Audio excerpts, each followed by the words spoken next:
कर्नाटक चुनाव कांग्रेस पार्टी के लिए 2024 का लिटमस टेस्ट है। कर्नाटक की 112 सीटों पर जीत की कुंजी महिला वोटर्स के हाथों में है और इस बार कर्नाटक कांग्रेस के चुनाव रथ की बागडोर कांग्रेस महासचिव प्रियंका गांधी वाड्रा के हाथों में है। दरअसल हिमाचल चुनाव में प्रियंका गांधी का नेतृत्व सफल रहा था। बहुत कम लोगों को पता है कि हिमाचल चुनाव में प्रियंका गांधी की बड़ी भूमिका रही थी और वो उसमें बखूबी सफल भी रही। और इस बार कर्नाटक के रण में एक बार फिर प्रियंका का नेतृत्व जनता की अदालत में फेल होता है कि पास 13 मई को इसका पता चलेगा। पेश है ये खास रिपोर्ट।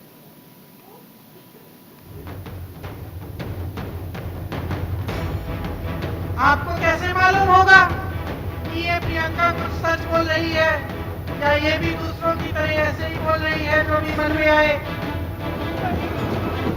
कर्नाटक के चुनावी संग्राम में कांग्रेस की बागडोर प्रियंका गांधी के हाथों में है।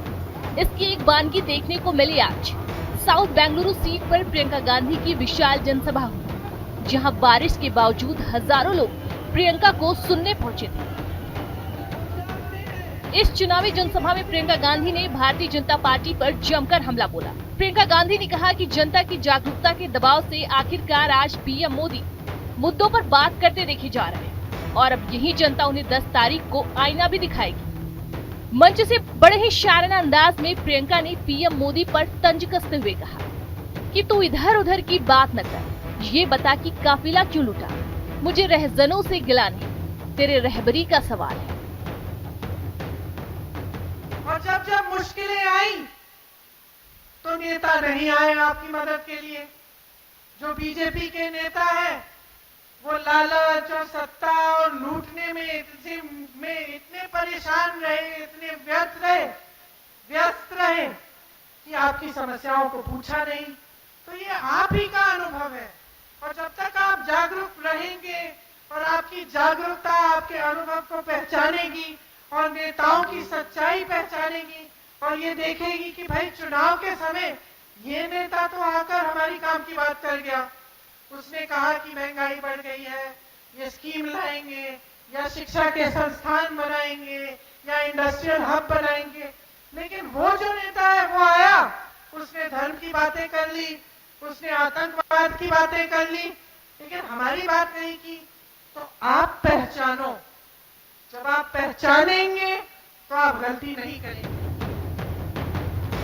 सीटों की परिसीमन के बाद 2023 के विधानसभा चुनाव में 112 सीटें ऐसी हैं जहां महिला वोटरों के हाथों में प्रत्याशियों की जीत की कुंजी है और इन्हीं महिला वोटरों को कांग्रेस के पाले में लाने के लिए कांग्रेस ने अपना तुरूप का पत्ता चला है। कांग्रेस की स्टार प्रचारक प्रियंका गांधी अपनी इस भूमिका को बखूबी निभा रही है और वो गुजरे जमाने के कांग्रेस शासनकाल को नई पीढ़ी के वोटरों को याद भी दिला रही है। और इस मौके पर प्रियंका गांधी ने मंच से अपनी दादी और भारत की पूर्व प्रधानमंत्री इंदिरा गांधी को याद किया और इस दौरान वो भावुक हो उठी। आपने मेरी दादी जी का नाम लिया, कहा कि आप उनको देखना चाहते थे।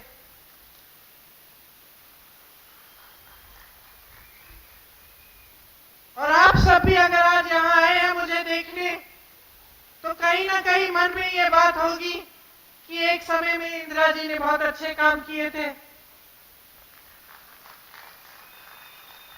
तो ये किस आधार पर आपने निर्णय लिया या आपको पता चला या आपकी जानकारी है कि इंदिरा जी ने कुछ किया?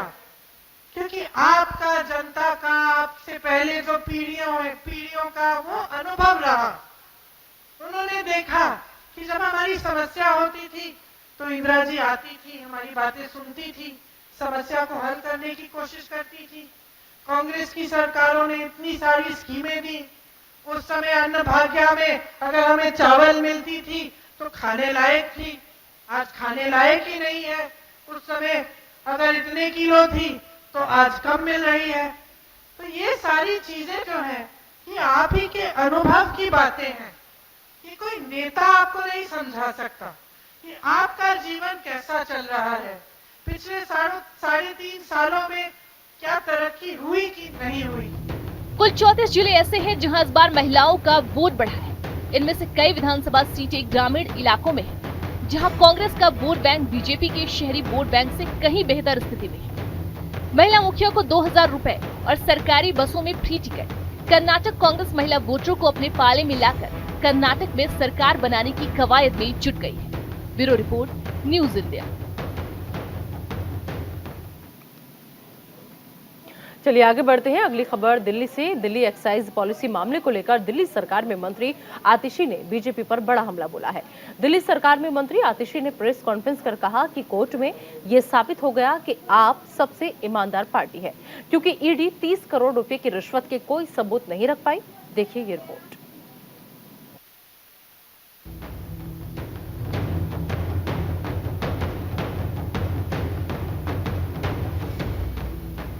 आबकारी नीति मामले में अदालत ने 2 आरोपियों को जमानत दे दी। कोर्ट ने अपने आदेश में कहा है कि इस तथ्य की पुष्टि करने के लिए कोई स्वतंत्र सबूत नहीं।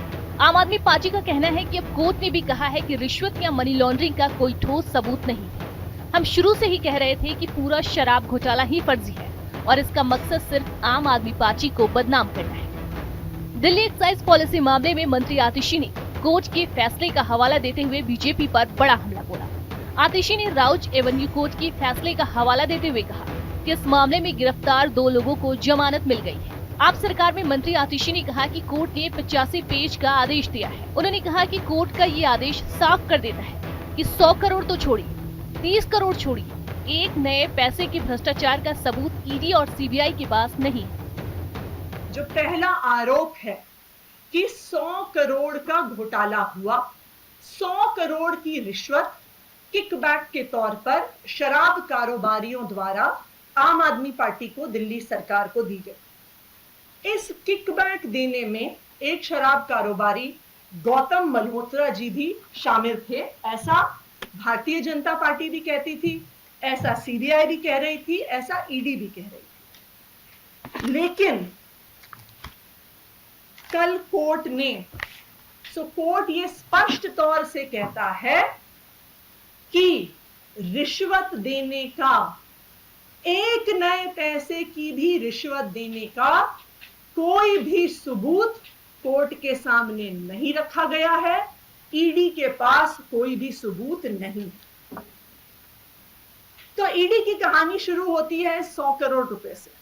हालांकि ये 100 करोड़ रुपए का जो अमाउंट है ये कहां से आया, ये बिल्कुल भी स्पष्ट नहीं है, क्योंकि ईडी खुद अपनी चार्जशीट में सिर्फ 30 करोड़ रुपए के अमाउंट की बात करता है। मंत्री आतिशी ने यह भी कहा कि ईडी ने दावा किया है कि जोशी ने चुनाव के लिए गोवा में 30 करोड़ रुपए पहुंचाना सुनिश्चित किया, लेकिन अदालती आदेश में कहा गया कि इस तथ्य की पुष्टि करने के लिए कोई स्वतंत्र सबूत नहीं है। दूसरा मुख्य आरोप जो इस शराब घोटाले में तथाकथित रूप से लगाया गया है कि जो पैसा रिश्वत के तरह से किकबैक के तौर पर 100 करोड़ रुपया आया, उसको गोवा के चुनाव में खर्च किया गया। पिछले 6 महीने से ईडी, सीबीआई के सारे अफसर गोवा में बैठे हुए।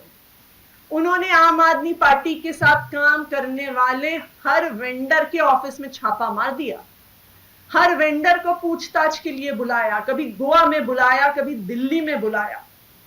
6 महीने की पूछताछ, 6 महीने के रेड, 6 महीने के छापों के बाद जिस ईडी ने 100 करोड़ रुपए के घोटाले का आरोप लगाया, उन्होंने कोर्ट के सामने कहा कि आम आदमी पार्टी ने गोवा के चुनाव में 19 लाख रुपए कैश में खर्च किया। तो अब ईडी ने पूरे देश के सामने जांच करके साबित कर दिया है कि आम आदमी पार्टी देश की सबसे ईमानदार पार्टी है, कि आम आदमी पार्टी ने गोवा में चुनाव लड़ा और सिर्फ 19 लाख रुपए कैश में खर्च किए और बाकी सारा खर्चा चेक में किया। ये ईडी की जांच ने साबित कर दिया।